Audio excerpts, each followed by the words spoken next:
Primary শিক্ষকদের TET বাধ্যতামূলক, এই নিয়ে বিরাট গুরুত্বপূর্ণ আপডেট সামনে আসলো। আপনারা জানেন যে সুপ্রিম কোর্টের নির্দেশ রয়েছে 2 বছরের মধ্যে সকল শিক্ষককে যারা টেট পাস করেনি তাদেরকে আবার টেট পাস করতে হবে, না হলে তারা স্বেচ্ছায় অবসর নিতে হবে চাকরি থেকে।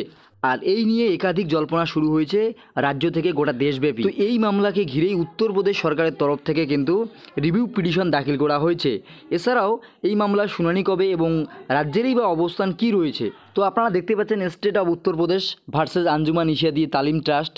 তো এই যে সুপ্রিম কোর্টের যে নির্দেশ ছিল সেই নির্দেশের উপর কিন্তু রিভিউ পিটিশন দাখিল করা হয়েছে। আপনারা দেখতে পাচ্ছেন ডায়েরি নাম্বার এখানে 16/9/2025 তারিখে 8টা 15 নাগাদ কিন্তু এই মামলার কিন্তু দায়ের করা হয়েছে। তো পিটিশনার দেখতে পাচ্ছেন the state of Uttar Pradesh basic education department secretary এবং রেসপন্ডেন্ট দেখতে পাচ্ছেন আঞ্জুমান ইশিয়াদি তালিম ট্রাস্ট সেক্রেটারি এবং পিটিশনার রয়েছে অঙ্কিত গোয়েল।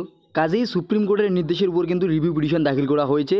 এখন এই মামলার পরবর্তী শুনানি সম্ভবত পুজোর পরে হওয়ার সম্ভাবনা রয়েছে। তো সুপ্রিম কোর্টের তরফ থেকে অবশ্যই কজ লিস্টে আমরা দেখতে পারবো কবে এই মামলার শুনানি হয়।